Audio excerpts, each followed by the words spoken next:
வெள்ளை அங்கி போட்டுட்டு கிறிஸ்தவன் அப்படின்னு சொல்லிட்டு கல்லுடைய வேலையை செய்கிற சில கிறிஸ்தவ ஃபாதர்களுக்கு இதை நான் சொல்கிறேன், ரிக்வஸ்ட்டாக சொல்கிறேன், ஆர்டராக கிடையாது, ரிக்வஸ்ட்டாக சொல்கிறேன்.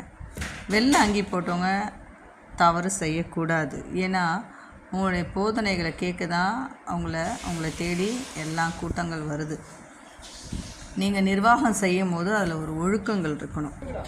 ஸோ இந்த உங்களுடைய ப்ரொமோசஸ்குள்ளே வரும்பொழுது எல்லாருக்கும் ஆதார் கார்டு வச்சுட்டு தான் உள்ளே அனுப்புகிறீங்க பார்த்துட்டு. ஸோ நாய்களுக்கெலாம் ஆதார் கார்டு கிடையாது, ரேஷன் கார்டும் கிடையாது. அவங்களுக்கு சுதந்திரமாக அவங்களுக்கு 5 விதமான சுதந்திரம் இருக்குது. அதை தட்டி பறக்க உங்களுக்கு அதிகாரம் கிடையாது. எல்லாத்தையும் செஞ்சுட்டு பெருசாக கொண்டு போக வேணாம் அப்படின்னு சொல்லிட்டு சைலண்ட்டாக வச்சிங்கன்னா இது பெரிய குற்றம். உங்களுடைய குற்றங்கள் நீங்கள் எவ்வளோ மன்னிப்பு கேட்டாலும் அதுக்கு மன்னிப்பு கிடையாது. வேதத்தை நல்லா வாசிச்சிங்களா?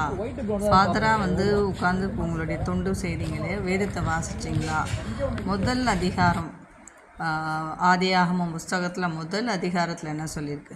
தேவன் பூமியில் எல்லாமே காட்டு மிருகங்கள், நாட்டு மிருகங்கள், ஊரும் பிராணிகள், பறவைகள் எல்லாவற்றையும், பட்சிகள் எல்லாத்தையும் படைச்சது நல்லது என்று கண்டாராம். பின்பு தேவன் தம்முடைய சாயலாக மனுஷனையும் படைச்சாராம். ஃபஸ்ட்டு இவங்களெல்லாம் க்ரியேட் பண்ணதுக்கப்புறம் தான் நம்மளை உருவாக்குனார். இதை படிக்காத முட்டாள் ஃபாதர், நீ இந்த வேலை செஞ்சாலும் ஆள் வச்சு செஞ்சாலும் நீ கணக்கு கொடுத்து தான் ஆகணும் கடவுளுக்கு.